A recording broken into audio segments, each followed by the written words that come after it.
Sa pamamagitan ng resolusyon, marinig natin ang katotohanan. Pero, yun nga, nakikinig ako dun sa ICC. Biglang eto nga ang naging balita. Nagulat ako at may $2 million pa raw para sa ICC, sa gastos ng ICC. Nakakagulat naman yun. Kung binayaran yung mga investigator, pwede ba naman nating sabihin na bias yan o binili yung ebidensya, contaminated ba yan? Ano ba ang status niya? Ano ba ibig sabihin niyan?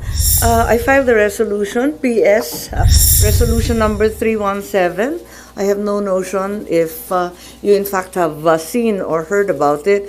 It's a resolution directing the appropriate Senate committee to conduct an inquiry at the earliest possible opportunity into the alleged money delivery scheme involving 18 former military personnel employed by Congressman Saldico and the reported cooperation of certain government officials with the International Criminal Court.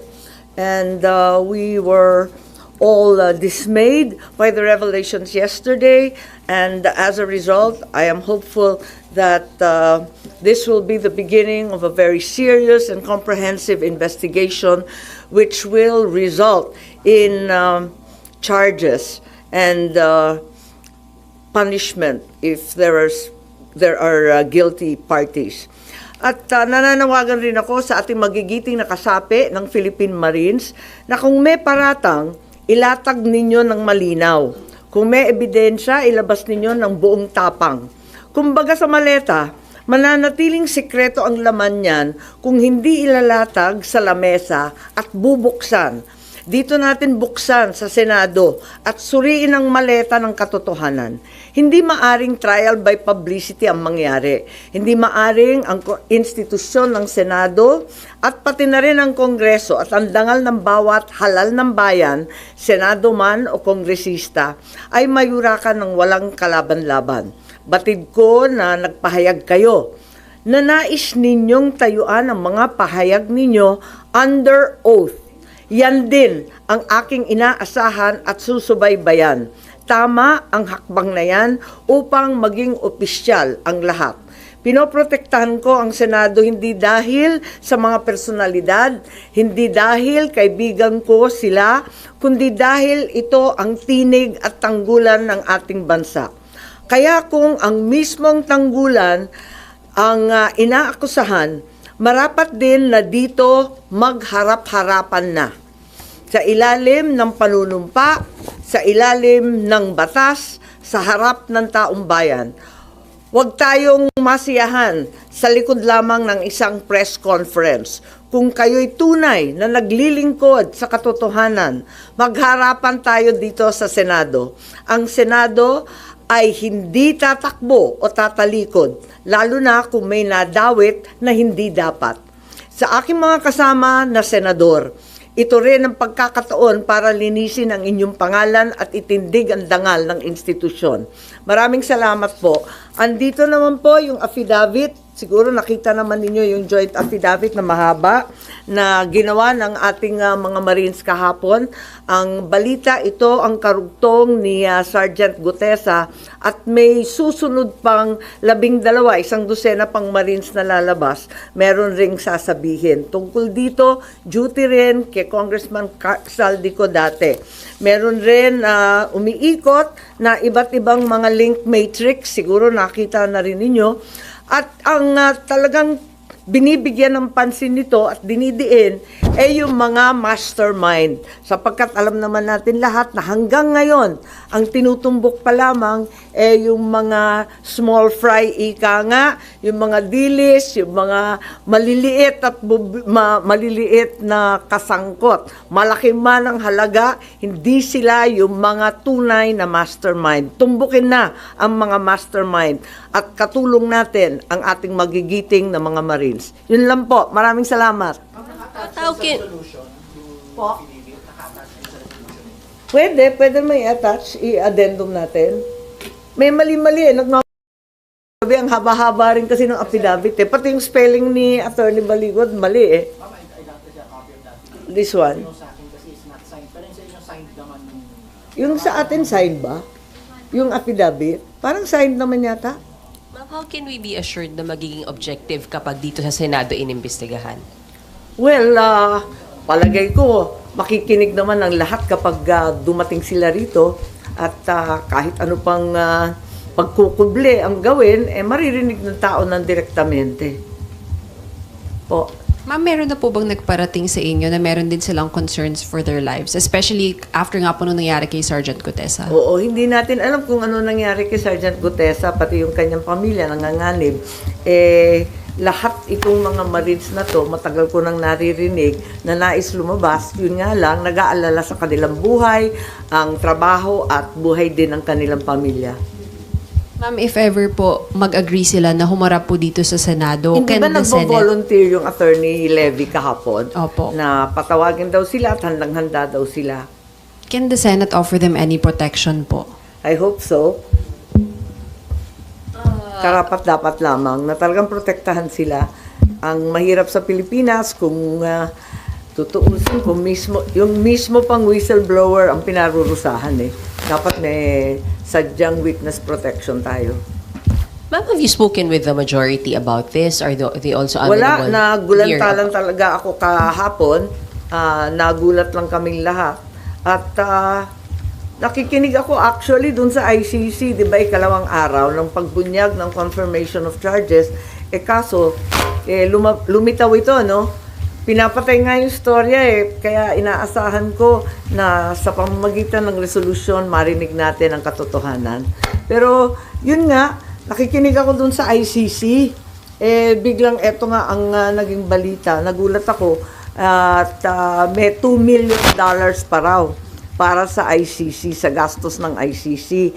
Nakakagulat naman yun. Kung binayaran yung mga investigator, pwede ba naman nating sabihin na bias yan o binili yung ebidensya, contaminated ba yan? Ano ba ang status niya? Ano ba ibig sabihin yan? Tapos maya't maya, inaabutan pa ng paper bag at kung ano-ano pang pandagdag daw sa kanilang, sa kanilang tsibog, tirahan, kung saan-saan lakad nila, nakakagulat naman yung ganun. Ma'am, in other news, may napili na daw si VP Sara na VP niya. By any chance, is that Hindi you? ko alam. Hindi ko alam. Akala ko magda-Davao style sila. Wala nang VP pipiliin. Basta karambola na kayo. So, did you talk to her about it? Ay, By wala. Ang problema lang ngayon si VP Sara at saka si former President Duterte at sila talaga ang humaharap na napakabigat na mga paratang. Isa kayo sa tinuturo na possible ng mga kasamahan nyo and even Duterte supporters. Talaga naman, forever running mate na ako ni Inday Sara. Running, walking, sitting, standing. Talaga namang suportado ko siya. So, if may pag-uusap or kakausapin kayo Hindi. about it, no?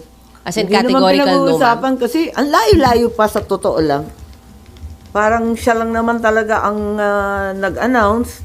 Di ko nga alam kung talagang handang-handa dahil sa palagay ko, naglulugmok na kasi at nalulungkot siguro yung mga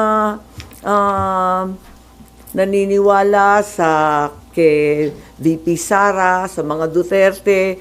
Sobrang bugbog na sila Siguro pambigay buhay na lang yun.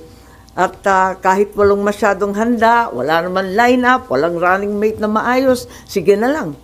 Para tignan natin kung talagang kakayanin. But you think she's serious naman, si VP Sara? Oo naman, hindi naman niya nagsasalita na walang bigat. Po. Ibang issue rin. Ma'am, pwede lang hingin namin yung comment nyo sa kasama nyo po sa minority, si Senator Bato. Kasi naharap na po siya sa ethics complaint, may nag-file po kanina. Ganon. Hindi ko pa nakikita tignan natin. Hindi ko pa nakakausap si Senator JV ang chair, di ba, ng ethics. Hindi ko alam kung anong gagawin nila. Dapat ba siya Naawa naman ako kay Senator Bato. Kapitbahay ko yun sa opisina.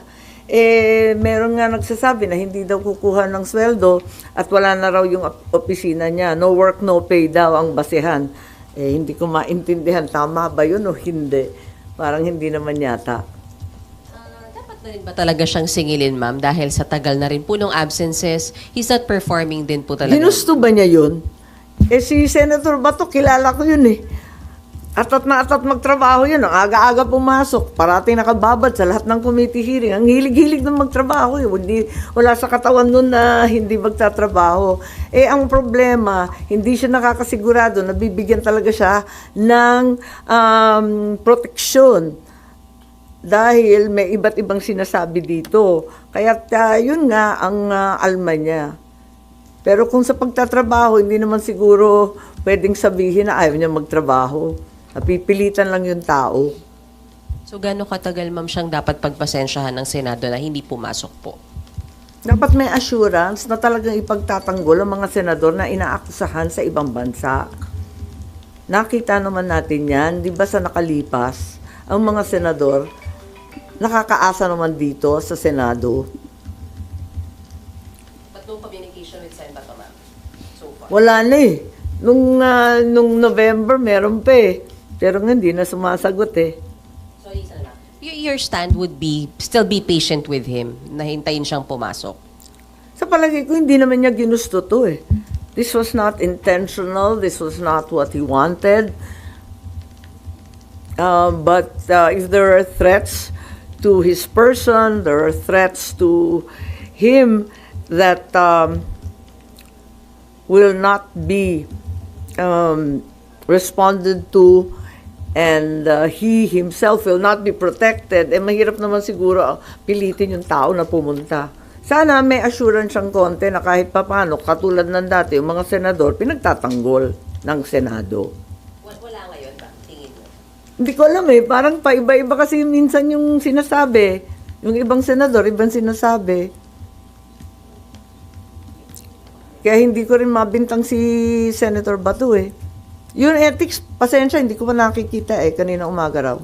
I haven't seen it and I haven't spoken to Senator JV regarding that. Pero ma'am, yung pong sa reso nyo, sa minority, may mga nagsabi na rin ba sa majority na pipirma po sila? Dun sa, Saan? Yung sa reso po, dun sa... Aling reso to? Yung sa minority reso, yung sa ICC. Na Ah, kailangan yung sa dumaan po sa ICC. courts muna ng Pilipinas. Parang meron, oo. Sa Oo, majority. oo. Kasi wala naman sinasabi doon na controversial kung tutuusin eh. Ang posisyon ko nga, there's nothing more to interpret or to construct. That in fact, the Constitution is loud and clear and that a Filipino court should first issue a warrant before any foreign tribunal can get involved. Eh, para sa akin, ang liwaliwanag nun, eh, sinasabi lang ng reso, liwanagin yung options of surrender and extradition that are found in our Republic Act in Section 17 and to interpret both paragraph 1 and 2 in conjunction with each other. So, parang napaka-inoffensive, ino-accuse naman yata yung resolution namin. Hindi naman siya controversial. Parang siguro, magtatanong sa Korte Suprema, ano ba talaga interpretasyon ninyo dito? Para sa akin, wala namang i-interpret, ang liwaliwanag. Thank you.